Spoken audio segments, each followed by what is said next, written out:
नमस्कार, स्वागत आहे तुमचं आपल्या या यूट्यूब चॅनलवर.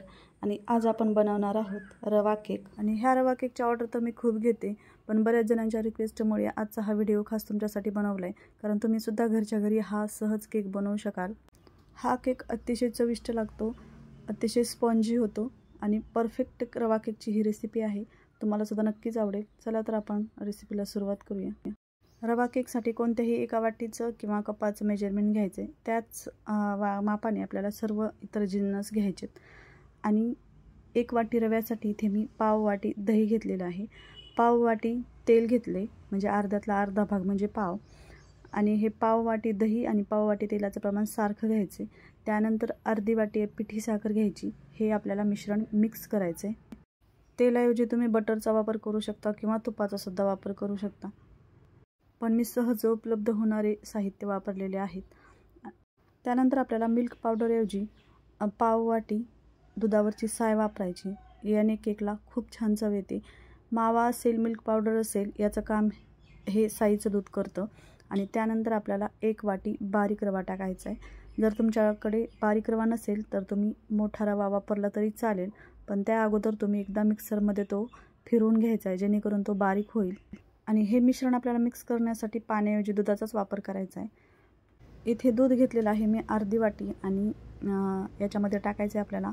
पूर्ण टाकायचं नाही, थोडंसं शिल्लक ठेवायचं, कारण नंतर आपल्याला लागणार आहे ते. आणि हे परत मिश्रण मिक्स केलं आहे आणि तुम्ही पाहू शकता किती पातळ आहे. आणि याला आता आपण 15 मिनिटं झाकून ठेवणार आहोत. 15 मिनिटानंतर मी तुम्हाला दाखवते. हे पूर्ण जे दूध आहे ते पूर्ण ह्या रव्यामध्ये आटून गेले आणि पूर्ण आपलं घट्ट मिश्रण तयार झालेलं आहे. आता याला आपल्याला जे शिल्लक राहिलेलं दूध आहे त्या दुधाने हे मिश्रण पातळ करायचं आहे. आपण जेवढं दूध घेतलं होतं ते पूर्ण इथे लागलेलं आहे. मी केक बनवत असल्यामुळे माझ्याकडे सर्व साहित्य असतं. आणि इथे मी कलरसाठी थोडासा कलर वापरते. अगदी ऑप्शनल आहे कलर आणि इसेन्स, त्यामुळे तुम्ही कलर नाही वापरला तरी चालेल. आणि इसेन्सऐवजी तुम्ही वेलची पावडरचा वापर करा, किंवा किराणा दुकानामध्ये तुम्हाला व्हॅनिला इसेन्ससुद्धा मिळतो, तो सुद्धा वापरला तरी चालेल. इथे बेकिंग पावडर आणि बेकिंग सोड्याचा वापर करायचा आहे. हा माझ्याकडे छोटा चमचा आहे, तर 1 चमचा मी बेकिंग पावडर टाकते आणि अर्धा चमचा बेकिंग सोडा. तर तुम्ही पोह्याचा जो चमचा असतो त्याने अर्धा चमचा बेकिंग पावडर टाका आणि पाव चमचा बेकिंग सोडा टाका. हे जर तुमच्याकडे नसेल तर तुम्ही 1 चमचा इनोसुद्धा वापरू शकता. आणि 1 चिमूटभर मीठ टाकायचे, कारण की मिठाने गोड पदार्थाला खूप छान चव येते. अगदी थोडंसंच टाकायचे. आणि ही पूर्ण मिश्रण आपल्याला आता मिक्स करायचं आहे. आपलं परफेक्ट मिश्रण तयार आहे. आता याला थोडंसं 5 मिनटं बाजूला ठेवूयात. तोपर्यंत आपण टीनमध्ये बटर पेपर वगैरे लावून घेऊ. केक बनवत असल्यामुळे केकचं तर टीन माझ्याकडे आहे, पण तुमच्याकडे नसणारच. त्यासाठी तुम्ही कुकरचा डब्बा वापरा, किंवा एखादा स्टीलचा टिफिनसुद्धा वापरू शकता, किंवा जर्मनचं छोटं पातेलंसुद्धा वापरू शकता.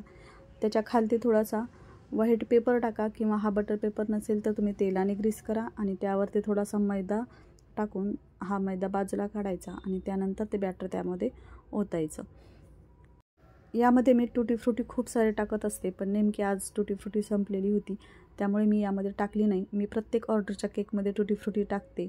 आणि तुम्हीसुद्धा असेल तर टाकू शकता, नसेल तर काजू बदाम भरपूर टाकू शकता यामध्ये. मी थोडेसे डेकोरेटसाठी वरती टाकणार आहे. खूप सारे टाकलेत. आवडीनुसार कोणत्याही ड्रायफ्रूट्सचा वापर तुम्ही यामध्ये करू शकता. आणि केक शिजवण्यासाठी तुम्हाला ओव्हनची काहीही गरज नाही. गॅसवरती सुद्धा सहज तुम्ही बनवू शकता. इथे मी पातेलं वापरते, तुम्ही कढईसुद्धा वापरू शकता.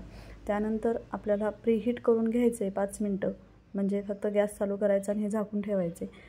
त्यानंतर आपल्याला आपला हा टीन ठेवायचा आहे केकचा. त्यानंतर झाकण ठेवायचे. गॅस अगदी मंद ठेवायचा आहे आणि 45 मिनिटानंतरच हे झाकण काढून बघायचं. तुम्हाला केक जर जास्त खरपूस पाहिजे असेल तर आणखीन 10-5 मिनटं वाढवू शकता.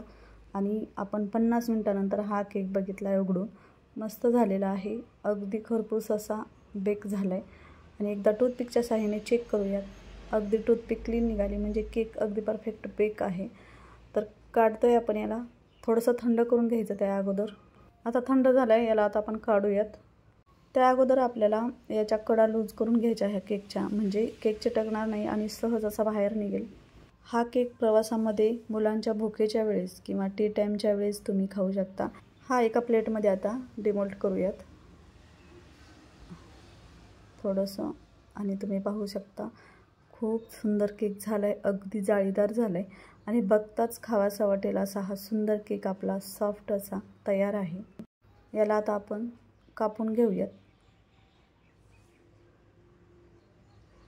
खूपच छान केक आहे, अगदी जाळीदार, अगदी सॉफ्ट आणि स्पंजी केक आपला तयार आहे. आजचा हा सॉफ्ट स्पंजी रवा केक जर आवडला असेल तर या चॅनलला नक्कीच लाईक करा, शेअर करा, सबस्क्राईब करा, जेणेकरून असेच नवनवीन व्हिडिओ तुम्हाला या चॅनलवर नक्कीच पाहायला मिळतील, नवनवीन शिकायला मिळेल. पुन्हा भेटणारच आहोत नवीन एका केकसह, रेसिपीसह. तोपर्यंत बाय बाय, टेक केअर.